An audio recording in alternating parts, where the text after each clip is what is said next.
Hi guys, Jonathan Graham here. I've been designing some more origamis, and this is one of the models I did. This is a ribbon, and I made it pink to look like the breast cancer ribbon. So we're going to be making that today. This one here is from a 6-inch square of kami. We're going to be using a 6-inch square for the tutorial. So to make this model, you're going to take your square colored side up and fold it in half horizontally and vertically. Make sure to line up the edges well. Rotate and fold in half the other direction. And now we're going to flip it over and turn it diagonally and fold it in half diagonally. Make sure to line up the corners well. We're going to be making a water bomb base. So we're going to fold in half the other way here too. And now we're going to make what is called a water bomb base. And so what we're going to do is bring the sides in and flatten it down. This is used in lots of origamis. And this is the water bomb base. And now what we're going to do is take this, I'm going to just turn it this way, it's a little easier to do on camera. You can see the middle crease here. Let me just make sure it's nicely creased. There we go. We're going to take this point and fold it to the crease here in the middle, keeping the point on the middle. Essentially folding our triangle in half. Creases really sharply. And now we're going to flip it over and take this edge, all the layers here, and fold them up to the other edge, folding another fourth.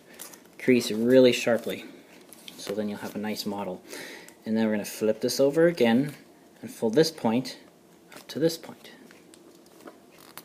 Crease it sharply.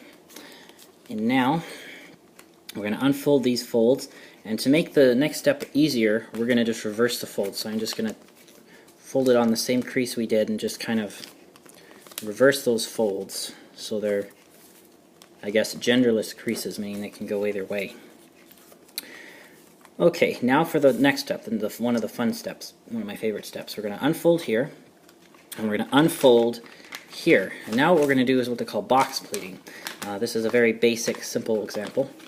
We're going to fold, you can see this kind of squares inside of squares. We're going to take the outermost one and pinch the corners and fold this in on the creases. This is why I made you reverse the creases when we folded it to make this part easier. And now we're going to flip this over so we kind of have a table shape with 4 short legs. And now we're going to pinch again on the corners, and we're going to fold in on the next set of creases, the next square. And you can already see the next square right here. And fold it in so we have, try not to crease that if you can. The edge here, you're just going to crease the squares. Now when you flip it over, you have a table that's smaller with longer legs. And now we're going to take the next one and pinch it again so we have kind of like a box. And we're going to pinch this to the middle, but we're not going to crease this. We're just going to go like this and flip it over so it looks like a small table with really long legs.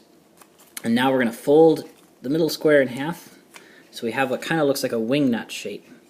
And we are going to sort of flatten this gently to make it turn this like you're turning the wing nut, just like that. And don't crease it completely, because now what we're going to do is we're going to adjust this angle. And so what we're going to do is with the shorter pieces, you can see there's these longer flaps and these shorter flaps. The shorter ones have these flat sides, these longer ones are like that. With the shorter ones towards you, you're going to gently, or actually grab the longer ones, it's easier, and just adjust this angle so it's not a perfect X, it's kind of like a 60-degree angle almost. You can just kind of eyeball this. I'll go about there for mine. And now what you're going to do is, actually you can also set it flat and then adjust it too. Crease this in really, really well. And now for the next step, we're going to make the bottom pieces of the ribbon right here. So what I do is I'm going to fold this behind around the hidden inner layers. Crease it sharply. Unfold it. Fold this point up against itself like that. And then simply open, doesn't matter which side here, just any side, and just kind of reverse it inside, if you will. And that's going to be this. We're making these points right here. That's going to be this point here. Now we're going to make the other point the same way. Doesn't matter which side is up for this part, just fold it over along the hidden inside layers, and then I'm going to actually fold this up like this to the edge, unfold it, and again, doesn't matter which side, it could be this side or this side. I'm just going to use this side. Just open this up and sort of reverse fold that inside, and then we have our bottom points to our ribbon. And now comes my favorite step. Now if you've made Jeremy Schaefer's interlocking rings, I recommend you to check that out on his channel. This is the same lock from that. So what you do is you're going to take this one and fold it down as far as it'll go over the across. There'll be a hidden layer, it'll fold along, and then we're going to squash fold this down to make a square, and then we're going to take this corner and fold it up to there, so we have like a white square on this side. Now on the other side we're going to do the same. Fold this over so it's this side is still facing up, the side that we did, and then open this pocket and line it up and flatten it. But this time we're going to take this little point corner and tuck it inside itself. So we're going to tuck this inside the pocket. So then we have a white triangle right here and a pocket there. Now comes my favorite step. This is actually quite a magical step. And what you're going to do is we're going to curve these around a bit, because we're going to be making this into the top of the ribbon. We're going to curve this around and tuck this corner into this pocket. So I'm going to try to show you that here. Tuck the corner into the pocket. This corner here stays on the outside. It's just the inside one. This single layer that goes in, this part stays on the outside. Tuck it into the pocket. And now you're going to make sure these are lined up like this. And just wait, my corner kind of got creased there. You're going to tuck this in, just the bottom one, single corner, into the pocket like that, and they should line up perfectly. Now on this side, where you see this side has pink, in this case it's the colored side, this side where it has a single layer of paper, and you can see the reverse side if it there. We're going to fold this over really sharply around the inside. There's hidden folds there.